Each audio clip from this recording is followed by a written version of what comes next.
PDP के वरिष्ठ नेता और पूर्व मंत्री नईम अख्तर ने आज पुलवामा के विधायक वहीद उर रहमान पारा के साथ हाल ही में त्राल सीट पर जीत दर्ज करने वाले पीडीपी के उम्मीदवार रईफ अहमद नाइक के घर जाकर उन्हें बधाई दी। इस दौरान दोनों नेताओं का वहां गर्मजोशी से स्वागत किया। मीडिया से बात करते हुए नईम अख्तर ने कहा कि हालिया विधानसभा चुनावों में पीडीपी की कमजोरियों की समीक्षा के लिए औपचारिक रूप से जांच की जाएगी। उन्होंने आगे बताया कि 2019 के बाद जिस तरह पीडीपी को तोड़ा गया उससे सभी लोग भली भांति परिचित हैं। कि आज हम यहाँ सिर्फ आए हैं मुबारकबाद देने के लिए। हमारे रफ़ीक नायक साहब हैं, बहुत ही अच्छे ख़ानदान के हैं, अली मोहम्मद नायक साहब के फ़र्जंद हैं, जिन्होंने त्राल की बहुत देर तक खिदमत की है और ये जीत के आए हैं। और हम त्राल के आवाम का भी शुक्रिया अदा करते हैं। महबूबा जी ने मुझे ख़ास तौर पे आज भेजा, खुद नहीं आ सकी, अभी आएंगी इंशाल्लाह। यहाँ के लोगों का, यहाँ के वर्करों का और पार्टी के तमाम अहदेदारों का और रफ़ीक साहब का, सबका शुक्रिया अदा करने, इनको मुबारकबाद देने। तो हमारा मकसद आज यही है। तो ये सही बात है कि पीडीपी ने तवक्का के मुताबिक ज़्यादा कामयाबी हासिल नहीं की, लेकिन आप सबको मालूम है मुझसे ज़्यादा कि पीडीपी पे क्या गुजरी है। तो इसलिए वो लोगों पर आया है कि जिस पार्टी ने पिछले 25 साल में 20 साल में 10 साल में हमने हुकूमत की और किस तरह से अच्छी तरह से हुकूमत की, तो वो एक मेरे ख़्याल में यादगार है। मगर वजूहात वही हुई जो गवर्नमेंट ऑफ इंडिया का हमारे साथ रवैया रहा, असॉल्ट रहा। जितने हमारे लीडर बन गए थे पीडीपी में आके, उन सबको भगा दिया एक डंडे से या पैसे से या लालच से।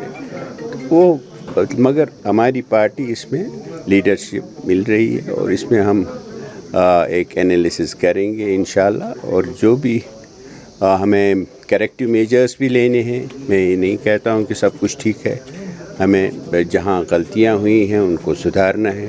जहाँ हमारे नैरेटिव में कमियाँ रही हैं, हम लोगों के साथ शायद उस अच्छे काम को नहीं एक्सप्लेन कर पाए हैं।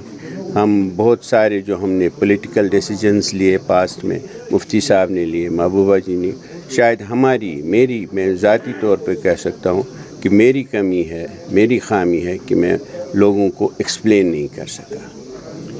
सर ये बताएं, सब ने तो अब किया, अब इंडिविजुअली तो आप हर कोई तो नहीं न जाएगा दिल्ली। अब हमने सब ने, जम्मू कश्मीर के लोगों ने, ख़ासकर जो यहाँ की मुसलमान आबादी है जम्मू कश्मीर की, उन्होंने तो एकजुट होकर इसमें वोट दिया है, एनसी को वोट दिया है और उनसे ये कहा है कि आप हमारे जो हुकूक सल्ब किए गए हैं उनके लिए यह वोट, उसके लिए फ़ाइट करने का, स्ट्रगल करने का, जिद्दोजहद करने का वोट है। ये हुकूमत करने का वोट नहीं है, ये जिद्दोजहद का वोट है। तो this is a mandate to fight. तो हम उस फाइट में उनके साथ हैं, हम आगे भी हैं, पीछे भी हैं, जहाँ हम उनके साथ हैं उस फाइट में। मैंने कहा ना, वो एक वजह हो सकती है ज़रूर, लेकिन वो मेरी गलती है, मेरी खामी है कि मैं शायद वो एक्सप्लेन नहीं कर पाया लोगों को। वो हम लोगों तक ले नहीं जा सके कि मुफ्ती साहब ने किन हालात में किया था। हालांकि सबको पता है आज हम किसके लिए बात कर रहे हैं। आज क्या जद्दोजहद है हमारी? आज तो जद्दोजहद हमारी है कि हमें 370 वापस दे दो, है नहीं? हमने तो उसी के लिए किया था। वो पहला जो हमारा उसमें क्लॉज है, जो एजेंडा ऑफ अलायंस है, उसमें पहला क्लॉज है कि 370 के साथ आप कुछ नहीं छेड़ेंगे। लेकिन फिर आपको पता है क्या हालात हो गए, लोगों ने एक्सेप्ट ही नहीं किया, लोग नाराज़ हो गए। फिर भी जो हमारी उस वक्त की यहाँ पे सेपरेटिस्ट लीडरशिप थी, उन्होंने कहा नहीं, ये तो अब हमें नया स्ट्रगल करना है। उसमें हम उस दिन भी थे, वो भी एक पार्ट था स्ट्रगल का। स्ट्रगल सिर्फ आप ये नहीं कर सकते हैं जैसे लोगों ने यह कहा, कुछ लोगों ने पत्थर उठाया, कुछ लोगों ने बंदूक उठाई, लेकिन स्ट्रगल का एक हिस्सा वो था जो मुफ्ती साहब ने उस वक़्त दाव पे लगाया, अपने आप को, अपनी साख को, अपनी पार्टी को, अपनी ज़ात को।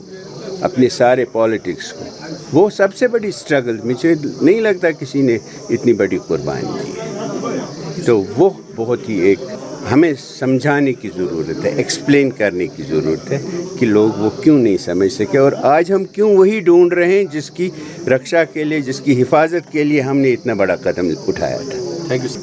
स्टेटहुड आपका नैरेटिव है, मेरा नहीं है।